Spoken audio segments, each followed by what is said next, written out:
Question here from Matthew McCarthy. I thought it said Matthew McConaughey at first, but nope, it's Matthew McCarthy. He says, Ricky, is this effective? I do chest and legs every day for 2 weeks. Then I do shoulders and back every day for 2 weeks, doing only heavy compound lifts with 1 to 2 accessory movements for each muscle.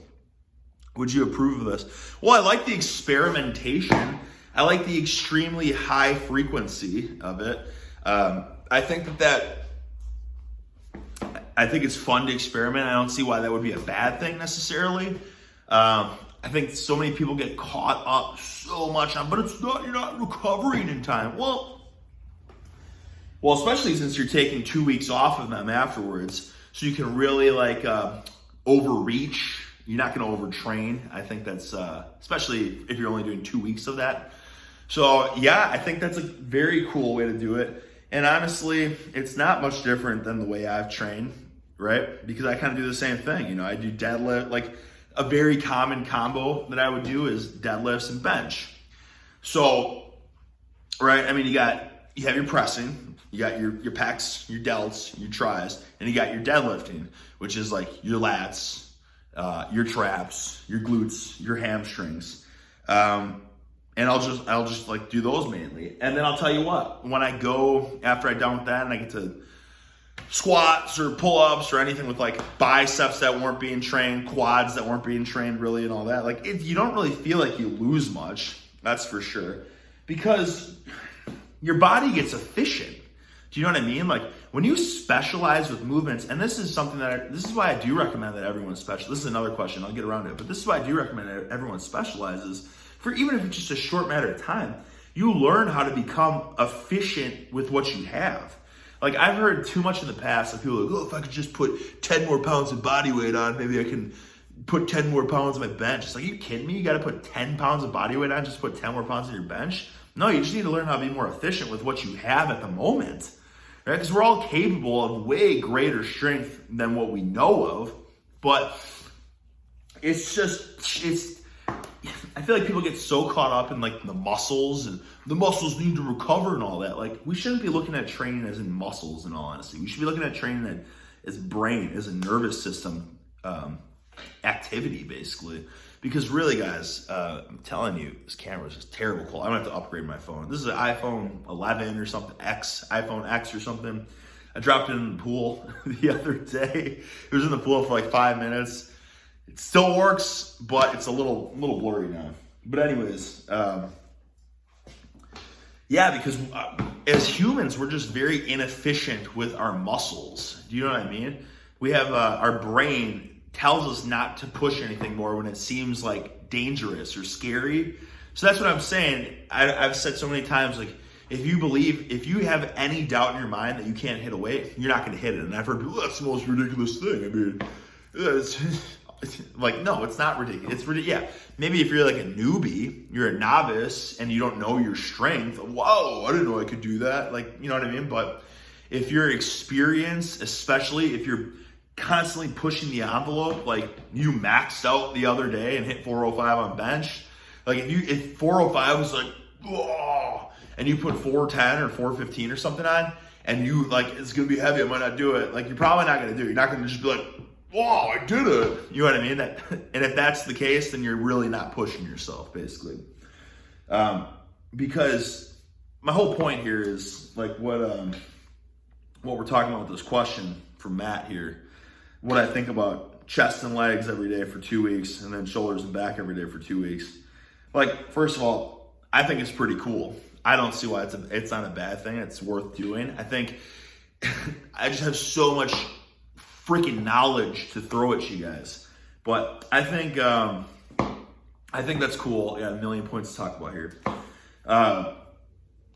It's cool because you can really, I think a mind-muscle connection is an overused term by a lot of people that don't really even understand it or train it well. But I think specializing and training that way where you're doing, chest and legs every day, that's how you're going to develop mind-muscle connection. You know what I mean? If you're doing a body part once a week, or if you're like deadlifting once a week, how good do you think your mind-muscle connection is going to be? You know what I mean? It's like if you went to the batting cages, or if you played golf once a week, right? How do you think you're going to become a better golfer? Going once a week or 7 times a week? You think you're going to go to the batting cages? You think you're going to hit more balls in the batting cages if you go once a week or if you go 7 times a week? And honestly, it's really no different than strength training. You think you're going to be better at the squat if you squat once a week or 7 times a week? You know what I mean? And that's literally like mind-muscle connection. You're just more in tune with your body. And when you're more in tune, you can have a heavy weight in your back and you can be like, this is comfortable. I feel safe, right? You're locked in with your form. And it's just a different approach to getting obviously stronger, but getting more jacked too, because it's one of those things too. It's like, well, it's just people that hop on the gas, right? I've heard these things where people are like, well, you get bigger. Well, first of all, everyone knows that, like taking large amounts of testosterone is going to make you bigger, right? But there's also the argument where if you take, you get all juiced up, you're getting bigger because you're getting stronger, and hence you can push more weight and increase the intensity, and that's why you're getting bigger. Well, it's like, sure, but you know what else? You can do that naturally if you improve your mind-muscle connection, which really is what like androgens do. A lot of androgens, you like instantly make you stronger. You know why? Because they improve your mind-muscle connection. So you can do all that yourself. You know what I mean? You just have to actually put more work in, or be more meticulous and strategic with how you train. It's really common sense, and it blows my mind. And it must come down to Joe Weider and his bodybuilding books, or where the bodybuilding splits and all that, where you need 6 days of recovery or whatever. Or I think it also comes down to strength coaches, internet gurus, and all that kind of stuff. Like, I mean, honestly, guys, like I was a strength coach. I was a personal trainer. I worked with high school athletes. I worked with college athletes. I worked with adults of all shapes and sizes, fit and fat, you name it. And I'll be the first one to say it. I think that a lot of times things are overcomplicated because people need to keep their jobs. You know what I mean? Honestly, like if I'm seeing a client every single day, for instance. I'm seeing a client every single day. They have nothing to train for. They're just fat. They want to get fit, right? What do you think is going to be the best way for me to look, like the biggest guru I can? Is it to say, well, let's keep squatting every single day, right? Or let's go back to the deadlifts. Let's just improve your deadlift. Or is it going to be, okay, I'm going to throw this at you. We're going to have, anti-rotation, trunk flexion, right? Static, one side with a lat pull, or you know what I mean? We're going to be half kneeling position, isolate your right glute, contract it, and give me a pull down, retracting the shoulder blade while maintaining this retracted. You know what I'm saying? Like that's literally stuff. This is stuff I've seen in the gym, like with my coworkers. The most complex shit I've ever seen. And I'll tell you what, these people aren't progressing like crazy. I'll tell you what, nobody's strong.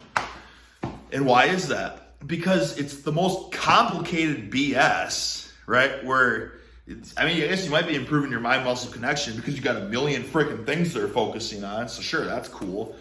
But in the grand scheme of things, like you're making it so complicated, you're not just using brute strength, right? And that's improving your brute strength is what's going to lead to obviously getting stronger, but actually attaining like solid ass new mass. I'm talking the type of mass where you got a freaking kid that enters the high school football program and the coach tells him to eat as much as he can, and they just have him squatting and stuff, squatting and benching for the first time in his life. Like that's real mass, and just from heavy lifting, high calories, not overcomplicating BS. You know what I mean? You really have to look at training in this sense. You have to look at it in the sense of how are football programs training people? And you have to think like, because this is like the highest paying industry basically in athletics, football, right? And if these teams aren't winning, these people are losing their jobs, right? So you should be looking at like football strength and conditioning is where you should be looking at how are these people training? Okay, this is how you get results. Personal trainers and stuff is the opposite. You see how they're training people? Don't do that because they want to make it as complicated as possible. Here, football, they need to see results, otherwise they lose their jobs. On this end of the spectrum, you want them coming back for as long as they can, because if they learn how to do stuff on their own, they're gonna be like, well, I think I got this figured out. I think I'll do it on my own from now on. And now you're out of a job. Do you understand what I'm saying? So, geez Louise, guys, I'm just in a ranting sort of mood tonight with these questions. But it's all valid points. So anyways, yeah, I think the chest and legs every day for 2 weeks and then switching to shoulders and back, I think it's a solid approach. I think you're going to learn your body really well. I think you're going to improve your mind-muscle connection. You're going to get stronger at that stuff you're focusing on. And when you go back to train in a more conventional way, I think you'll be better off. And really, I feel like that's how everyone should be training.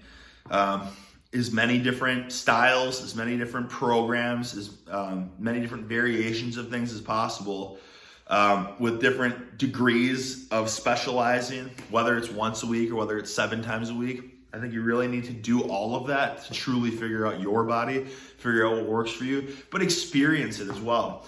And I think that's very important because I come from college wrestling. That's my athletic background, Division I, where again, you perform or you're being paid basically to compete. You're being paid to compete. And if you're not doing well, you're thrown on the back burner and you're not going to be used. And then what are you in college for basically?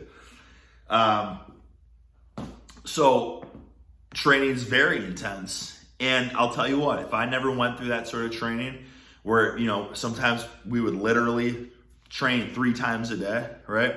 I would never know. And now it's like I train twice a day for the most part. Yeah, it's normal. It's fine. But for people that have never been through that rigorous lifestyle, you think, whoa, you take 0 days off? You train the same muscle group more than once a week, right? How do you train twice a day? It's like, oh, it must be steroids. You know what I mean? Like, you have to do these things in order to realize really what you're capable of. So I challenge any of you that haven't trained twice a day to do so. And if you're young and you have lots of free time, I would honestly put you to the test to train 3 times a day. That's not sustainable, 100% not sustainable, but just to see how your body reacts to it, right? And it could be something as simple as you could do something like this, you know what I mean? Just do like upper body training or like arms in the morning. Maybe either lower body or something at night or conditioning or something in the afternoon, or lower body in the afternoon and then like conditioning at night, or it could be anything, you know what I mean? Cardio in the morning, upper body at lunchtime or something, and at 6 p.m. or whatever, lower body, anything like, you know what I mean? And that's the thing, there's no right or wrong. A lot of times you guys ask me like, what's the best program? There is no best program. The best thing for you is to go through as many different training styles as you can and take away from that what you can. And like I said, with the different degrees of frequency and volume and all that, that's what I'm saying. Do 3 times a day for even a week, you'll come out and be like, wow, I can do that. And then 2 times a day seems easy. And that way, when you go back to once a day, it's like, well, why would I ever take a day off? Once a day is nothing. You know what I mean? It's just good to go through this and experience these things.